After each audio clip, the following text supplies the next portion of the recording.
Good evening. Welcome to another edition of Keene No Spin. Randy Filiault. And I'm Dave Richards. And this guy over here is? Shaun Filiault.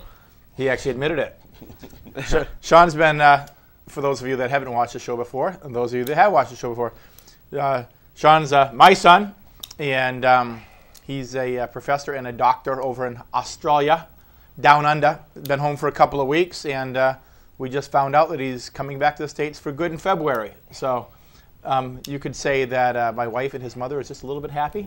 You know, the only child 8,000 miles away. Yeah, but there's no excuse for you to travel halfway around the world anymore. It ain't cheap. It ain't cheap. You know, 28-hour flight. So, anyhow, you know, Shaun's coming down. He actually heads back to Australia tomorrow morning.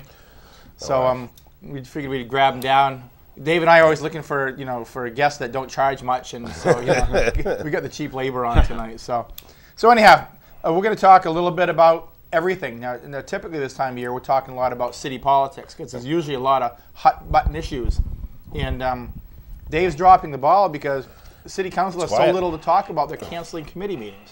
Yeah, this happens, you know. I mean, you get a lull, and then the storm, and then a lull. And right now we're in a lull. It was pretty quiet this week. We just had some homework items to go over, some council rules. What may be of interest is not a week from Wednesday, we're gonna go over the Marlborough Street zoning, and that could be of interest to people. We had talked about this a number of years ago. You were there when we talked about it initially. It's been going on for a long time. Well, the economy. That's Keene. Yeah, but the economy tanked, and that got put on the shelf, and now we're looking at you know, different things, zoning on Marlborough Street, so that we could bring. You know, unfortunately, like Millwork Masters, it didn't make it, but that was kind of the concept at the time, was to sell off the frontage for the city and rezone so that we could get kind of storefront community on that street, at least on the one side, like it apparently was years and years ago before my time. So that's coming back. Looks like we might have some grant money in the pike to do some work on that. So I'll keep you posted. Speaking of that, Dave, and I don't know if you know any more about it, there's been getting a little bit of a press about the ice arena at Marlborough Street location. So that's actually making it, you know, you always get that little bit of talk and it never quite makes it out of the basement. Yeah, well, it seems like this one's getting it is getting there. It is. We got some. We put the city put up a little bit of money, $1,600, and you know, the problem is these things take so long, as we've talked about. That you know, this group, their kids grow up and move away, and they're not interested anymore. But the next group, you know, we're getting serious about it, and we're doing some serious work looking into it. So there's a group looking into it. Looks like they're going to be around for a while. So the city kicked in a few bucks to kind of get it going and see whether it'll happen. I mean, it should, I think. But, you know, again, tough economic times. You can't really do anything. you can't do a lot, and you can't tell the taxpayers that you're going to build an ice arena when you're not full staffed and you're not, you know, you're running on, you know, less people than we should really. So, you know, but it takes time. So hopefully, as the economy comes back, this will progress, and you know, things will come together. I think when the ice arena is finally developed, I think we're going to find that, of course, if the city runs it, it'll be much the same, and we're not sure who's going to run it at this point. But as long as it's a break even, I mean, much the same as the softball fields out at Wheelock Park. You know, if you can get some revenues from the teams that are in it, in this case, hockey teams, or you know, renting out the ice. I mean, it'll be a financial boon for Keene. It would be. That's going to draw thousands of people. We've talked about this in the past, but it does. I mean, people in Keene that use ice travel hours, you know, all over the place for ice time. Well, I've always thought concessions, you know. I mean, popcorn, hot dogs, you know, make a fortune on that stuff, and that usually is enough to support, you know, the rink itself. You know, there's people who build movie theaters. They don't build them to get money from the tickets for the movie. Right? Popcorn. They make all their money on the popcorn and the soda. So, you know, you get them in, and, you know, it's got to be no cost to the city at this point. I mean. So we are in a hot political season coming up also. We are. Speaking about politics, you know, not so much Keene because we're tweenered as far as city council elections. You know, we're in between. But it's not to say that the state and national elections aren't drawing a lot of attention now. And New Hampshire is one of the swing states nationally, so, and then of course we have Speaker O'Brien, the nutcase up in Concord right now, still making headlines. Yeah, the secret government that he'd like to have, I guess. I mean, you know, how can people vote for this guy? I know. Shaun, since you've been 8,000 miles away, but you know, with technology now 8,000 miles away, he goes on there and still checks out Keene. You're right here. So from 8,000 miles away, what does it look like over there, Shaun? Well, I think you're right. That it's amazing to see what the New Hampshire House has done with its absolute majority over the last 2 years, and I don't think there's any excuse for the type of secrecy that they're trying to pull. I mean, what are you actually trying to hide if you're saying we're not actually going to tell you what we're going to run on until after the election? It's so draconian that it's inexcusable, but the fact that there's actually still a good chance they might win. I mean, people wake up. There's been more controversy over the NFL refs than there has been over this. That's true. And it's kind of sick. I mean, yeah, it's entertainment is always big, but where's the outcry over this? I mean, people should be getting up and going to Concord and saying this is unacceptable, and it's really amazing to see that's not happening. Well, I don't know. New Hampshire stays kind of quiet, and then we just do things. The Democrats took over, then the Republicans took over.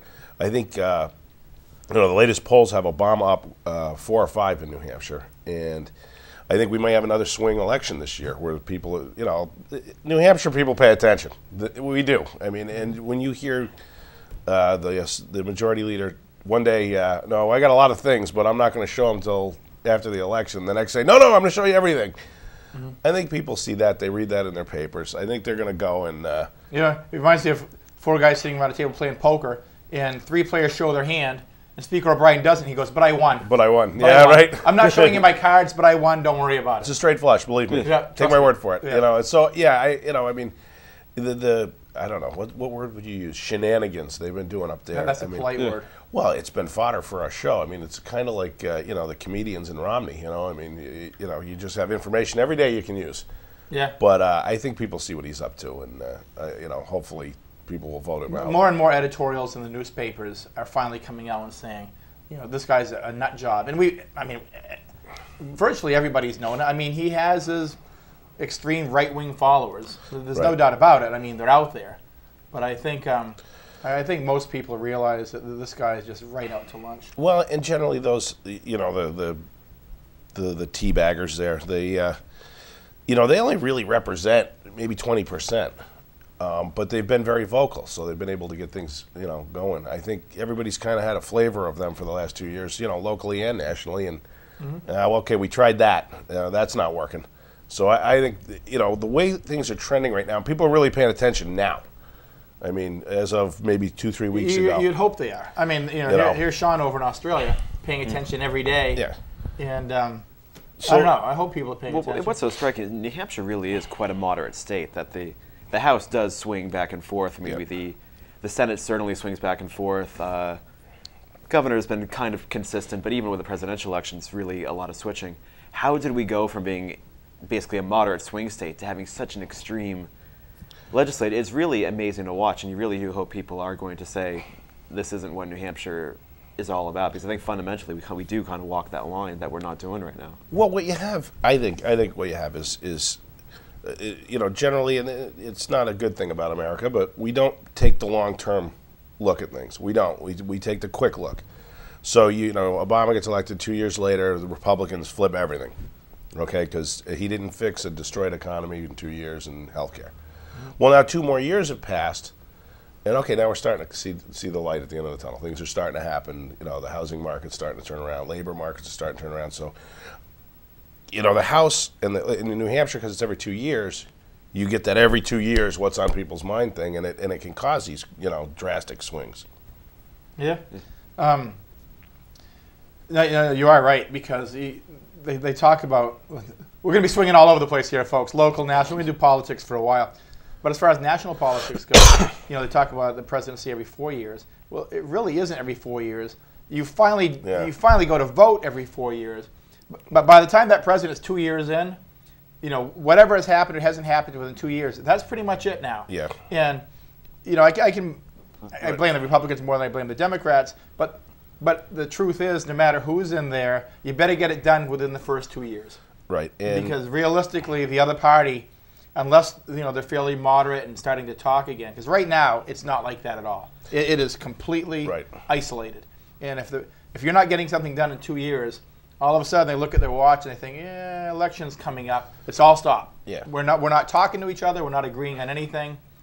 All we're focusing on for the last 2 years is the upcoming election. Well, and it's how our elections are run too. I mean, you're in campaign mode all the time.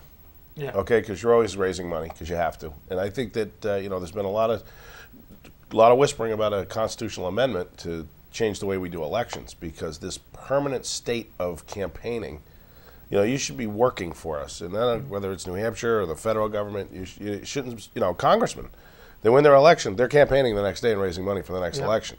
Presidents, the primary goes for a year, and the pre-primary goes for a year. Yeah. We should tighten all those windows down. The presidential election should be 4 months long. Much more debate-oriented and discussion-oriented than how many ads you can put on TV. Shaun, your take on that?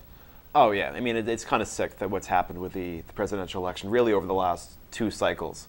That last cycle with both sides going at it, we saw a perma election that really started basically in June the year before. Yep. And then this year, you're right, the Republican primary lasted for 2 years, which is kind of amazing because I don't think those people actually have 2 years worth of things to say to each other. And now the general election's almost become a bit of an afterthought, that you don't see the level of intense scrutiny that we were seeing with the Republican primary, which is kind of bizarre to see. It's almost as though people have made up their minds, although we're seeing in the polls that at least it's trending in the right direction. Well, it's a good point. One thing they pointed out is the undecideds are much smaller. There's much fewer people who haven't made their minds up already, and I think that's a good thing because it says that people are paying attention. But the primaries, all right, if you want to talk and have some fun, we wound up with Romney in the Republican primaries. Well, who else were we going to wind up with? Herman Keene? I know. It was a terrible field for them. I mean, Yeah, awful field. It was an awful field. We talked about that about a year ago on this show. It was like virtually every week when it came up, the Republicans boosted the next candidate to the top. Yep. And floated it a little bit, and it's like, well, that isn't going to work. No. No. Rick Perry, no. To the point where even a Newt Gingrich could actually come back and be considered. Yeah. That was amazing. It's like, wow, you're desperate for a candidate. But there's been no consistency in the Republican plan either. That you see that 4 years ago now, Cantor and Bonner came together to actually say, we're going to sink this president. Right. We're not going to pass anything, which meant that they had this strategy in place 4 years out. Yeah, day one. That they were going to win. And then they get the weakest field of candidates possible because you're not seeing the Daniels, you're not seeing the Christies running, really, who potentially could. Jeb Bush. Jeb Bush. I mean, the Bush name is tarnished. It's really too bad for Jeb Bush because he's really smart. He was the smartest one. He's really smart, very popular, and no question a smart guy. And it is half-wit brother winds up being president, and that kind of ruined it for him. Kind of sinks it for. Well, who knows? We've had a Clinton or a Clinton Bush Clinton forever, so maybe next time around it'll be Hillary and Jeb. I mean, we've been going at it for so long. But you look at how it progressed and where we are, because I not to take sides, but I'm always kind of a student of the game too and see how they do it. And you look at McCain, and he really ran an awful campaign. I mean, with all due respect to him, I don't think he had a chance because of the economic meltdown. I think people were saying, that's it, we're going to try the other guy. Yeah. So I don't, whether it was McCain or whoever, and he's an honorable war hero, so he's probably would have done better this time around than Romney has. But then you get, what didn't he have? He didn't have a campaign guy like, you go all the way back to Reagan. I read the guy's book, Ed Rollins, Bare Knuckles and Backrooms. And if you can read that book, it's awesome. I mean, it's hysterical at times. But you got this guy who's the center of your campaign, and he goes out there and does all the jobs to make you look good and gets everything going behind the scenes. And then you go through and, Bush 1 had Lee Atwater, Clinton had Carvel, Begalia. Much as I can't stand him, George Bush had Karl Rove.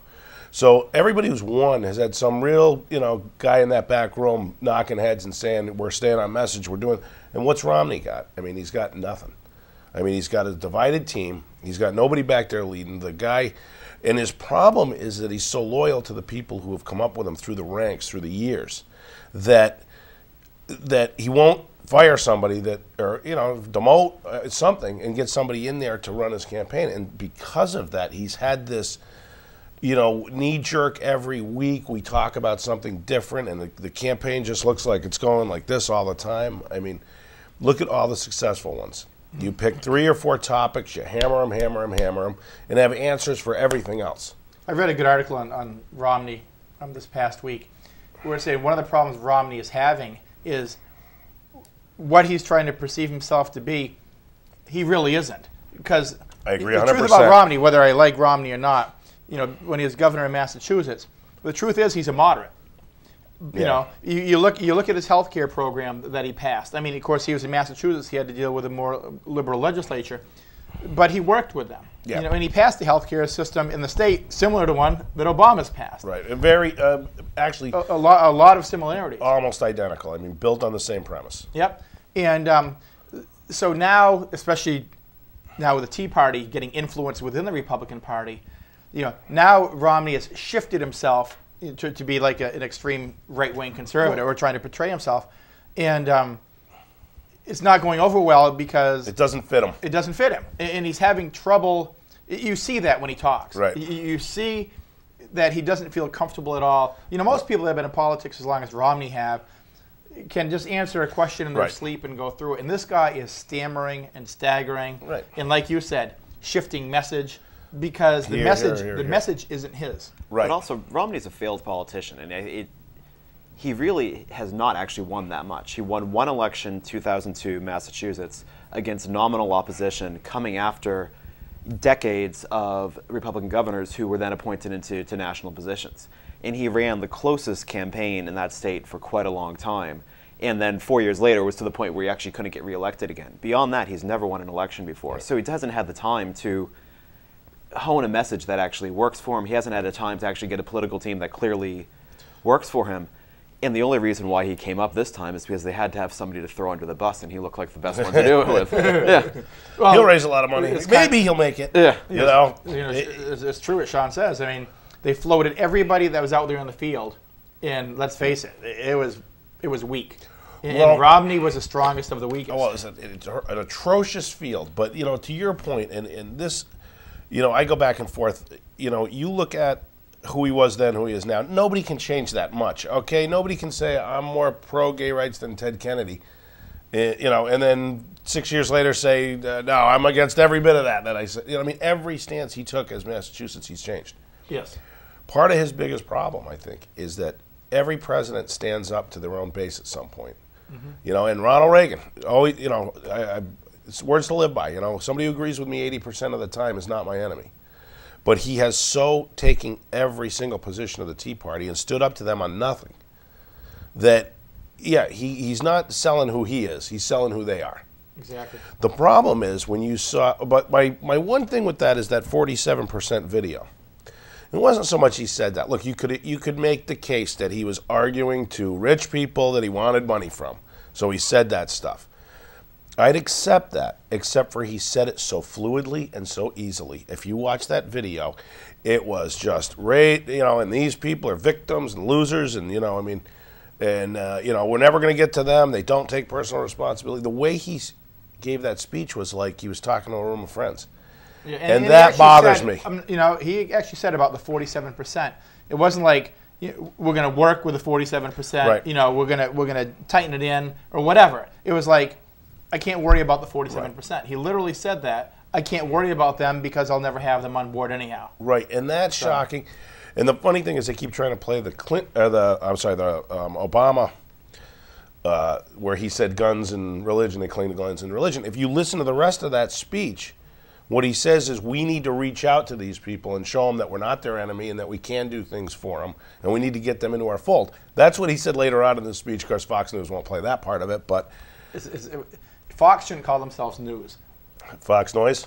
Well, basically, yes. And I'm not saying that, obviously I disagree with Fox and virtually everything.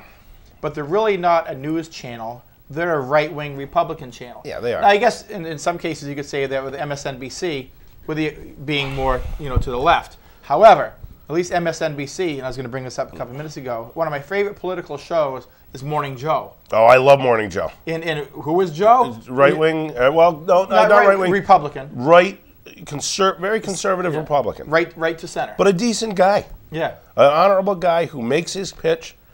And what I love about Joe Scarborough is when his people don't do well, and I like this on either side. I like honesty. Yeah. If my side's not doing well, I will tell you that. I won't say, well, every rationalization to say it's going to do good. And Joe will tell you we're not doing good. Yeah. And I respect him for that. And so he's on MSNBC, and what I like about MSNBC is, yeah, I mean, it does float to the left. There's no doubt about it. But they start off, the most popular show of the day is that moderate, political show that both parties can watch and not gag. Right.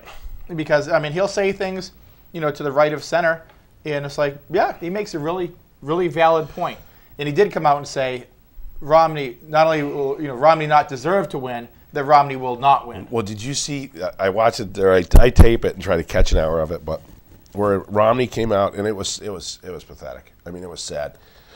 You had to feel bad for him. He comes out, and he's with Paul Ryan. There's no real crowd there. I saw it. And he goes, everybody, Paul Ryan. Everybody's going, Ryan, Ryan. And then Romney's got to get them to say, Romney, Ryan, Romney, Ryan. Romney came out, and instead of them cheering Romney, they kept cheering Ryan. And then Romney gets them to say it. He goes, yeah, and he looked like, he looked like such a loser. And then you see Joe Scarborough the next morning like this. Oh, my God, sweet Jesus. It was like, I feel bad for you, Joe. Yeah, that was kind of embarrassing.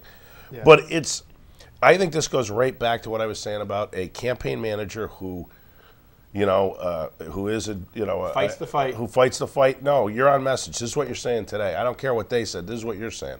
Yeah. You're on offense. You're behind the doors, backseat pit bull. Right. Will do the dirty work. And we'll take the hit if something goes wrong. That's right. That's what that job's for. And and again, we're back to the. But who is Romney? I mean, who is he? Is he the governor of Massachusetts? Is he the Tea Party where he's running as now? What kind of president will he be? And I think a lot of people see that and they're like, I don't know what I'm voting for. If I vote for Romney, I don't know what I'm going to get. You're voting for someone who just really, really wants to be president, and it's his entire career. I just really, really want power for its own sake. That he's run for office after office and just lost every time. Right.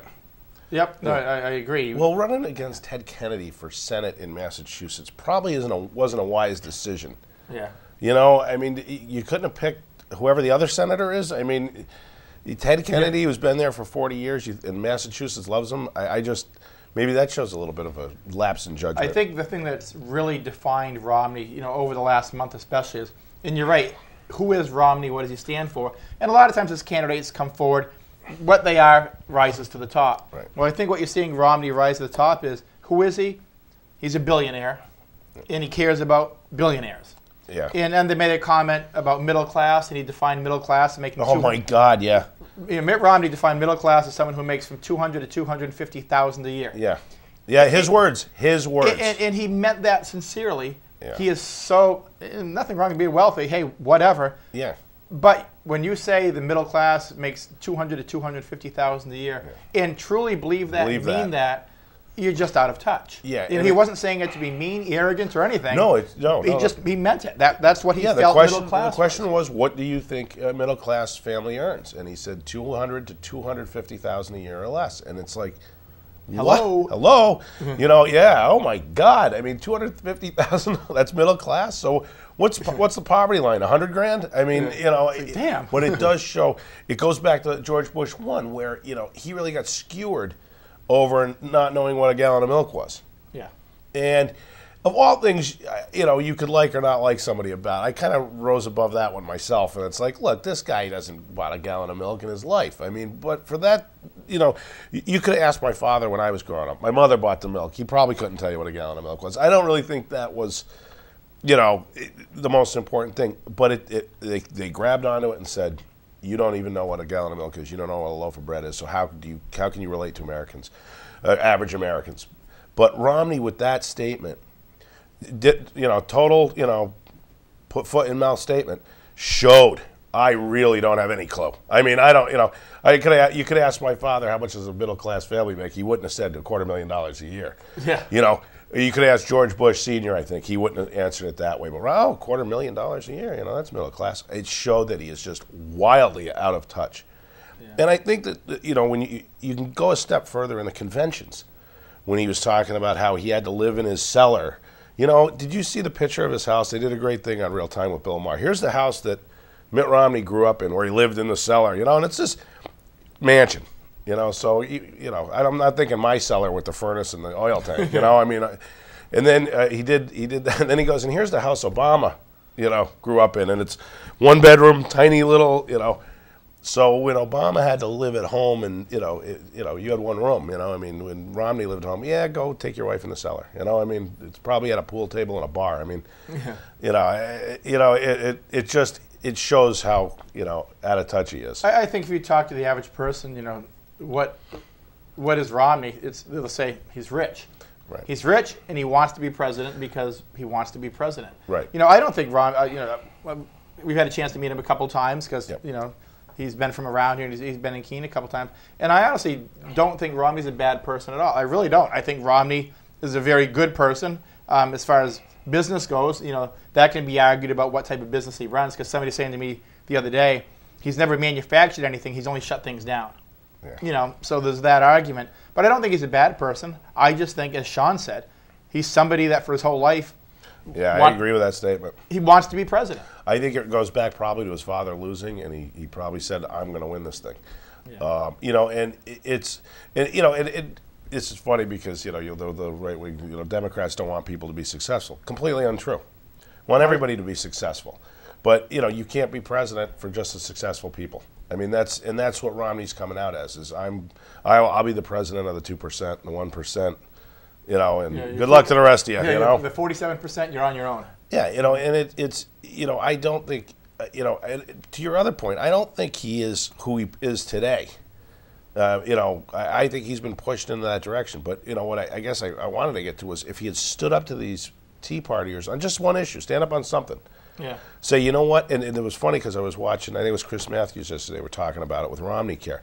Romney Care and Obamacare are the Republican medical plan, conservative Republican plan from the 90s. That was the one they wanted in the 90s. Mm-hmm. Said, you know what? Every kid in Massachusetts has health care. I'm going to go with Obamacare. I want every kid in America to have health insurance. Everything else, yeah, we need to do, like Republicans say, regulations and all the rest of it. But, you stand up to them on one thing, and you stand up to anybody on one thing. I agree with you 80% of the time, but on this one I can't. And people will respect you more. And I think they respect him less because he just can't pander fast enough to these guys. That's a good point. Do you remember when Bill Clinton was running for president, and they were kind of saying that, and then he stood up to Jesse Jackson? Yeah. Remember that? And hey, maybe it was theatrics. But the point was, right. People saw that it wasn't just going to keep going left. Right. That Clinton actually, amazing thing about Clinton is you see his popularity ratings now. Phenomenal. Him and Hillary. Yeah. As a lot of Republicans even look back, they go, that was pretty good. Well, to the point where they're trying to run on his record. I mean, Romney's got Clinton in his ads. What drives me nuts about him though is that the Republicans all want to take credit for the economy of the 90s, but they don't want to take any credit. They want to George Bush under the bus for the OOs, right? But look, if you're going to draw a line, you draw the line, and you say that the president was in charge, he's responsible, right? So Bill Clinton, best economy in history. George Bush, worst economy since the Great Depression. Obama, if you really look at the numbers, we've just gone over more jobs than gained than lost. They've revised some of the numbers. Things are looking better. He had to dig out of a hole. And if you really want to be honest and look at FDR, it took him 10 years to dig out of that hole. We're 3.5 years in, almost 4 years, and all the economic indicators have bottomed, and they're starting to come back up now. So, he's doing all right with what the hand he was dealt. He got a pair of deuces, and he's going to win the pot with them. I mean, yeah. Well, see, that's why Shaun's coming back to the U.S. Right time. It was tanked when it was over there. He's been over there 7 years. It was tanked. Now he sees the last 3 years coming back. He's like, okay, I probably come back. Time to go home. Come back and get a job over here now. Right? Well, you look at Bush and threw the economy in the toilet. The policies advocated by Bush are almost ultra-liberal compared to what is being advocated by Romney. Right. And people don't see that if we go to Romney, we have decided that we no longer want a functioning economy. Because this will not be an economy, as he said, this will not be an economy for the 47% of Americans. Right. And these are the 47% of Americans who have been hurt the most by this recession. Why aren't they paying taxes? Because they're either not hitting the threshold to pay taxes or they're unemployed. That's why they're not paying taxes. It's not because they're lazy. It's not because they're a Romney who's fighting every loophole possible to keep every cent in his wallet. Right. It's because this economy has killed them. Well, and where are these 47%? They're in the 9 most reliably Republican states in the country. Right. If people actually are going to vote in their own economic interests, toss out every Republican in Congress, toss out Romney, and bring in a party that's actually going to care for who you are. But for some reason, people just don't see this. And this is what's actually so shocking, is that you're getting a large number of Americans are actually going to vote against their own interests out of fear of something nebulous. Well, that goes, that goes right back to that book, What's Wrong with Kansas. Read that book. And they vote against themselves every election. It's because people, some say they're stupid, but I don't know. I think people don't have time, to get involved in all this stuff. You got your wife and your kids, and you're doing things all the time, and you don't have time to get into the details of what these proposals really are. I mean, Romney's proposals are horrific. I mean, what's really, it's almost like O'Brien, because he's saying, I'm going to lower all these tax rates and close all these loopholes. Well, you do the math. The only way he can do that is to close the mortgage interest deduction, every loophole for working class and poor people. That's the only way he can do it. So he's going to raise the taxes on the middle class and poor and cut taxes on the richest people. And I've used this number before. I use it again. From 1980, in 1980, the richest 2% of people in this country controlled 9% of the wealth of the United States. In 2010, the richest 2% controlled 28% of the wealth in this country. So when the Republicans scream class warfare, that war's over. They won that war. They've taken a third of the wealth of this nation, and you have all these just billionaires not paying anything. And the middle class in that same 30-year time has had virtually no increase in pay. Yeah. So, all the money, all that productivity gains that this country has done, all the hard work by the middle class has gone right into the coffers of the wealthy. Right. I think, people think back of the Reagan years when he called it trickle-down economics. Right. And to some degree it worked because the top corporations and the top billionaires weren't holding on to absolutely everything. They were sharing the wealth. Those days are done. Yeah. But when it gets up there, it stays there. I mean, you don't have to look any further than the bank bailouts. Right. That the whole intent to give the bank bailouts was to trickle it down and give out loans. And what they do, they kept it there and gave out bonuses. Right. I mean, the days of... And that's why we need banking regulations. Oh, absolutely. But you go back, and it's funny because these Tea Party people, let's go back to this time. Well, let's talk about that time. The 1970s, the number one tax rate, I believe, was somewhere around 74%. All right, you had the bank president, the engineer, and the doctor in your town who had the big houses. Everybody had a car in the driveway. So do you really want to go back to those times? Taxing the wealthy 74%. Reagan comes in and he plummets all those things. The economy kind of takes off. And what it showed was 74% was too high. I mean, under Kennedy and Eisenhower's 90% was the top tax rate. I mean, so it was too high. 74%, why earn a lot of money if I have to pay three-quarters of it to the taxes? So I'll just put things where they don't do anything, but I don't pay taxes on it. Right. So he shifted that, which wasn't all bad. Now the real math is figuring out where that number lives, that it works to keep the economy going at all times. And if you look at Clinton's rates, they worked. I mean, even that recession that essentially got Clinton elected was not that bad. It was 18 months and it was over and things came back under Bush one and then into Clinton. That tax rate, Clinton raised it, Bush raised it, and the economy hummed right along. Okay, the government had enough money to fix the roads and the bridges, defend us around the world, and everything went swimmingly. Now, what's Romney paid, and this I am angry about, because I think this is disgusting, and it slaps the American people in the face. In his latest tax return, he paid 14.1%, but he didn't take all his deductions, so that he would pay 14.1%. Had he taken them all, he would have paid, they estimate, around 9.1% in taxes. But he knew if I take them all and I pay 9.1%, I'm done. So money that makes money should be taxed more. You shouldn't just get fat off of checks from Wall Street. Okay, you talk to a factory worker who's throwing boxes or driving a forklift all day, and you tell him you're going to take 20% of his pay. But this guy, buy this and sell that. Oh, I just made $10 million. But you pay, almost no income tax, and that guy's got to pay 20%. It's upside down. Yep. It's just plain upside down. Let's jump over some more local Absolutely. stuff here. But actually, I could go on. We could go on for hours on this one. We really could. Yeah. But it's like, well, it's been fun. Yeah. It's been fun. Times are. It's it's going to be interesting. But what are we? Six weeks away? Just 6 weeks away? Not 40 days. Yeah. Yeah. 5 weeks and a couple. Yeah. We're there. It's wow. Yep. And a lot of people are going to be glad when it's over too. You know, it's, when you say that, I kind of live for this stuff, though. That's why we're talking about it. I really, you know, much as, you know, all right, I'm a Democrat. I want Obama to win. I want the Democrats to take over. But I really kind of get a kick out of the behind-the-scenes game and how it's played and who plays it and how they win it. And when you look at, you know, you look at Romney, he has done it terribly. You look at Obama. They had a thing last night. Romney's got 12 field offices in Iowa.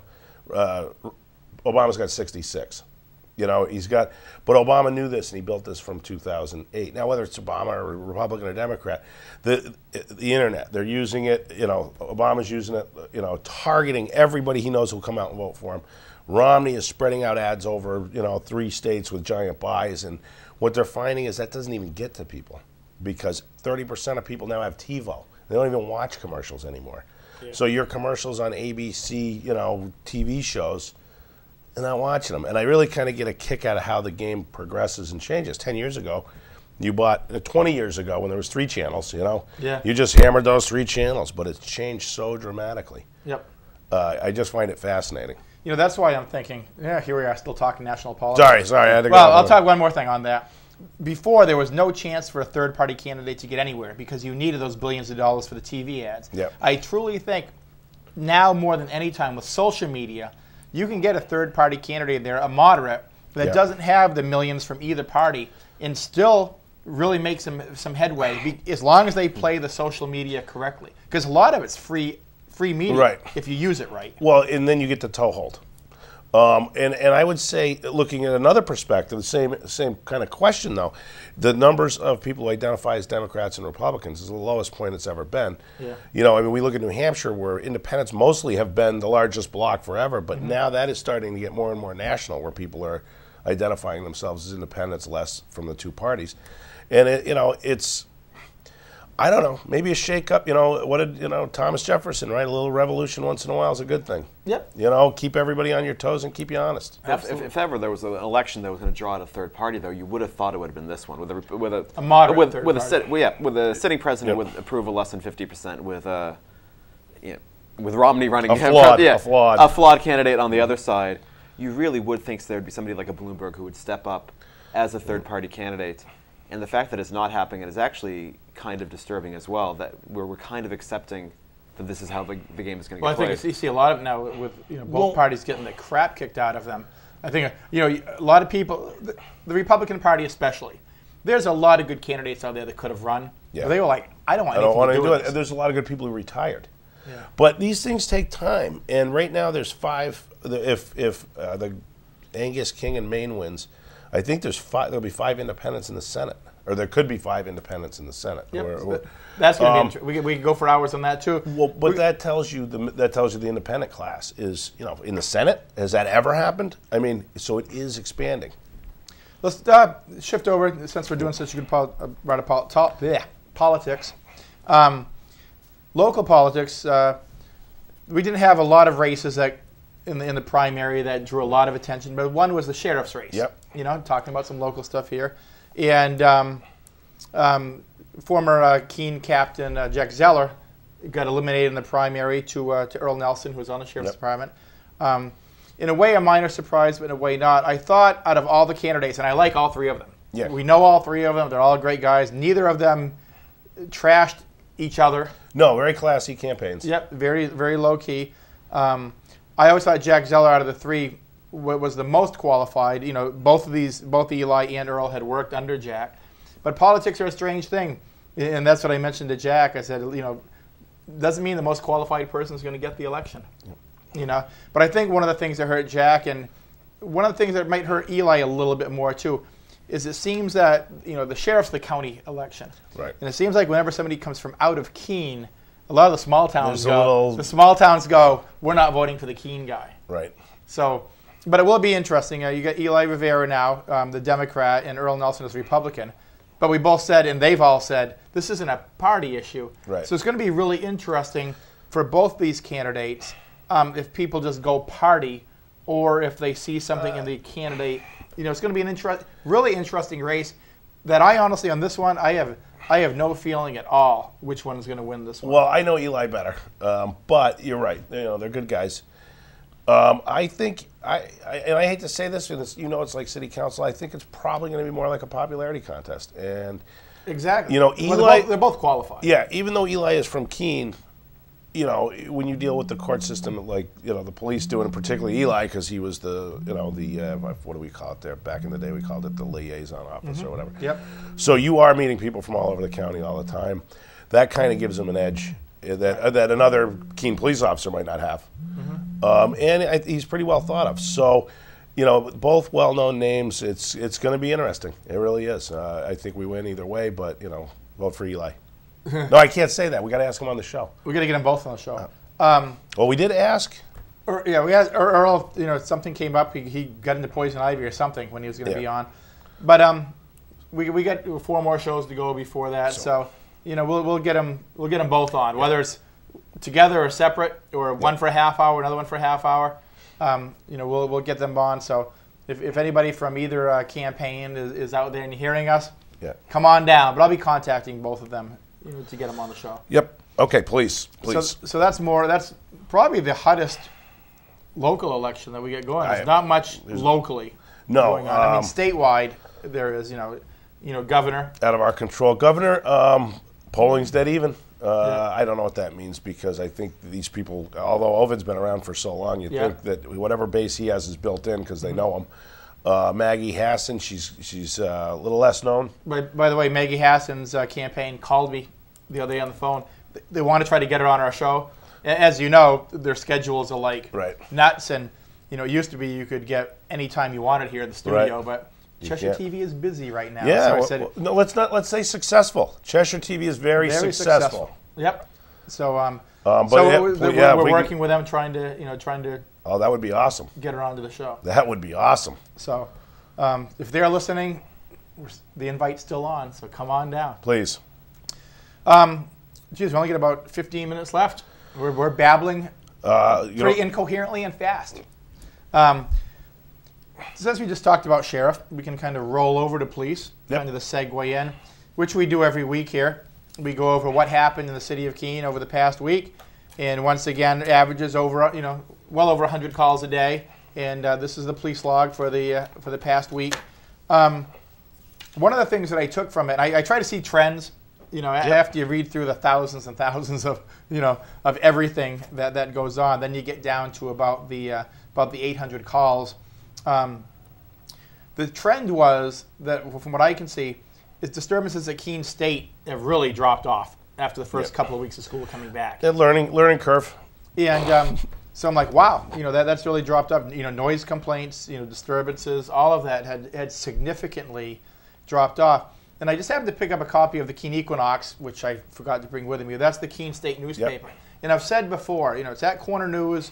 Locally, that's where I know to get it from. And you can go on the campus. But if you're downtown, stop in Corner News, spend a couple of cents on a pack of gum or something, and pick up the Equinox.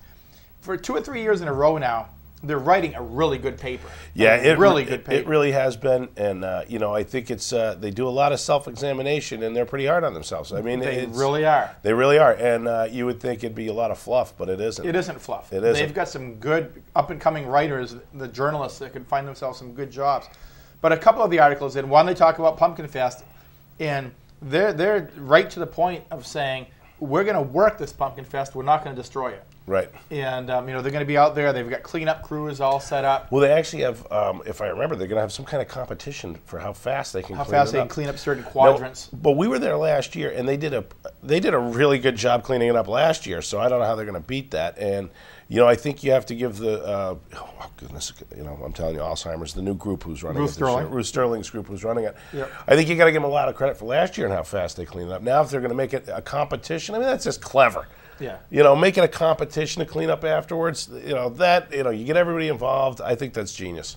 So anyhow, what I was going for on the Equinox here, that was one of the articles. The other article that I read interesting was that the Keene police officer, Keene Police Department always has a liaison officer that works right with Keene State. Yep. Keene State contributes money as part of the city's budget to help pay for that officer.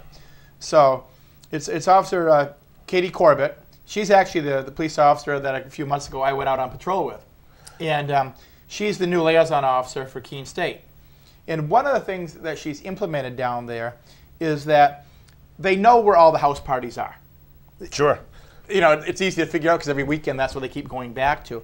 So what they've done, what Officer Corbett has done, she's reached out to the college and reached out to the students here and said, look, you know, this is all volunteer, but if you're going to have a party this weekend, let me know. You know, let me know. Of course, a lot of them are like, whoa, do you really want to do that? But basically what she was saying was, look, that way, if there is a neighbor complaint, if something comes, I can come right there and talk to you right off. We don't have to go searching through and trying to find out who it is and just breaking up the party because nobody will take responsibility. Right. And it's, from what I've read, it's gone over really well. Yeah. That the students that have done this have actually liked it because she'll go back and say, look, we know your college kids trying to have a good time. Your neighbors over here are thinking you're having too good of a time because it's loud. And they said it's really worked. Arrests are down. People are taking responsibility for their parties. And well, you know, and it reflects on this police log that I just read. Well, it's, you know, it's look, they're college kids. Have a good time. Just don't make your good time ruin somebody else's time. Yeah, you know, the problem is, you know, there's still the Blake Street area, you know, the typical housing area for college. There's still residential homes, right, unfortunately for them, tucked in the middle of some of these. Right. You know, most of them now are rentals to the college. But there's still, you know, people are down there, they live there, they're paying taxes. They were there first. Right. You know. So, yeah, I was looking for the trend, and I happened to see that, and I was going to note on that. I'm like, wow, you know, it's really trended down rapidly. And then I picked up the Equinox and read that article. I'm like, okay. There's some work going on here. There's some work going on. There's actually effort going on. That's good. So, but once again, you know, pick up a copy of the Equinox because it's not like, oh, all they talk about is, you know, the fluff going on at the college. Right. They're into local, national, state, and really into Keene issues. Yep. You know, they had one article talking about all the restaurants downtown. You know, which one do they go to, and, you know, supporting them. And if you and I have talked about it on the show for a while, you know, as far as, you know, finances go, I mean, the influx of monies that students put into Keene, huge. It's millions. It's millions. Yeah. I mean, and the part was here in the Equinox, it showed that most of them care. Do you get idiots? Yeah, but we have a lot of idiots in Keene that aren't college students. Yeah, and again, yeah, make that point too, because there's house parties that go on that have nothing to do with Keene State College. You know, and local people. You know, you can't throw them under the bus for everything. No. You know? No, and that's typical. If it's a house party, it's always that's those damn college kids. Right. There's a lot of people that, well, either, you know, they're college age, but they're not college students, or there's a lot of people that have been out of college for a while that just never quite grew up. They still think they're in, you know, college/high school. Exactly. So, yeah, you know, it's a plug for the Equinox, but yeah, pick it up. You know, once a week, stop down and pick it up. It's really entertaining reading. Plus, it has their little police log in there too. Yeah. And that's the other thing that I was going to point out. You know, you read about, you know, the drug arrests and the alcohol arrests, which have really tapered off, but they're self-policing. Yeah. They're calling the Keene police onto their campus. Yeah. You know, they're telling their students, look, there's no free ride. Right. You know, you either obey the law or you get arrested. Right. So, you know, kudos, and once again, you know, it goes back to the administration at Keene State, I believe. And, you know, Jay Kahn's come on. We've talked about this numerous times. The local guy is president now, and you see the difference. Right off, you see the difference. Yeah, Jay, you know, I was thinking that as you were going through this. Now that we got a kind of local guy in charge, and we know Jay, and he's awesome. You know, now you see things getting even better. Wow, shocking, shocked. You know, but who is the man behind that curtain? But he's only on board at this point for a one-year interim president. It's like, come on, guys, let's do away with the interim tag at the end of this year. You know, obviously he's been a numbers guy because he's been involved in the finances. Well, Dean of Finance. But also, he's the local guy. Well, he lives here. Local people care. He's been there for years and years and years. So. It's not like at the end of the year he goes, head to Philadelphia. Right. You know, things are going bad. I better start putting my resume out. Yeah, so things are shaking up. I do notice one thing in your notes, and we should mention it while we're here. Is we're going to jump all over the place. Thank God the refs are back in the NFL. Hang on. Before we get to refs, let me run down my only 8 minutes left. I can do this fast. Basically, you know, with the Keene State. With the Keene State issues with the police log, Keene State was way down. Total disturbances of the city was 24, and that's not bad. That's just basically parties that are loud. Then you have your noise complaints. Those are just typically a couple people that are arguing. The disturbances really aren't brawls or anything, but it was pretty even across the board. Noise complaints was the highest one, and these were just from apartments and homes through the city. And out of the 31 noise complaints, 20 of them were from local homes and local apartments. 7 of them from the shelters. So it shows colder weather's coming. But that's a big number. That's a trend. Yeah, so that's a big number. I was watching the issues. The 3 trends they had here, and I'll get off this pretty quick. The 3 trends were the Keene State's down, the shelters are definitely up, and the daytime Railroad Square issues where all the kids are hanging out now, way up. The police are cracking down on that. Hey, remind me 100 nights before. That's what they should. Finish. I will. Okay, but basically, I won't go over everything here. Those were the trends were this week. Keene State's really quieted down, and kudos to them. So go ahead and do that. Just quick plug there. my understanding, we put the money in the budget for Southwest. If 100 Nights met their criteria, they could fill the form out, follow the rules like we talked about. Right. To my knowledge, they have not done that yet. Even though we allowed that money into the Southwest budget, we approved that money. So that if they don't meet the criteria, there's a good chance that shelter could be done. Well, they haven't even asked. They haven't presented documents or the forms. Apparently, this is what I'm hearing. Okay. So we'll stay on top of that. We'll look at this going into next week. It's. We provided the money, but they got to follow the rules. My understanding is they have not to this point. So we'll go over to local stuff now. We're going to jump on referees here. Okay. Yeah, let's have fun with that. You know how we've been having fun with the replacement officials for pro football, which, let's face it, was terrible. I was out last week, went to the Keene High football game. Great team. You want to see a good football team, go. But anyhow, so I was out last Friday night watching the Keene game, and it was, they're the high school refs, so, it is what it is. But it was the worst officiated high school football game I have ever attended. And like I said, I understand the high school refs are only making a couple of bucks. It was terrible. I know Coach Looper from Keene High, he couldn't have slept for days because you talk about getting robbed of a game. And both teams were really good. I'm not taking anything. It was Bedford who they played. Yeah. 2 really good teams.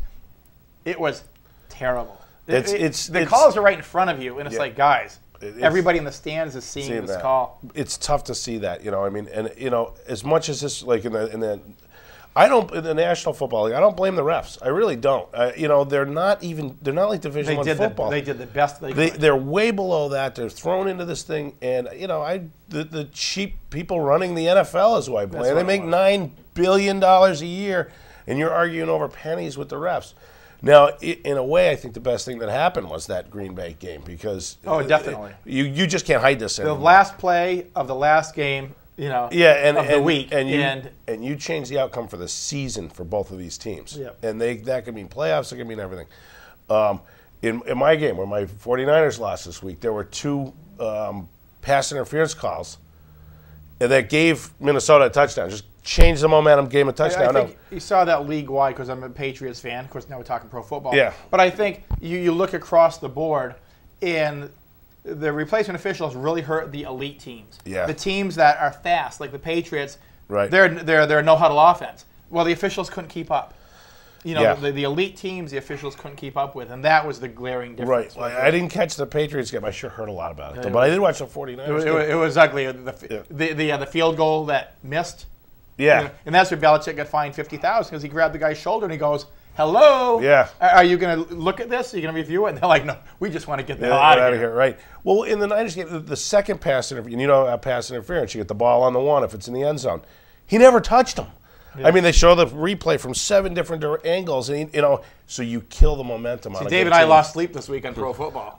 Between the Keene High game and my pro game. I did win. I am in #1 place in the Monadnock Pick'em League week to week. So what's his name? Danny on the radio, and they're all behind me. So and my wife's #2. And Shaun, so we'll include him in. One of the reasons he's got to get back to the U.S. He misses American sports because we've been watching a lot of cricket.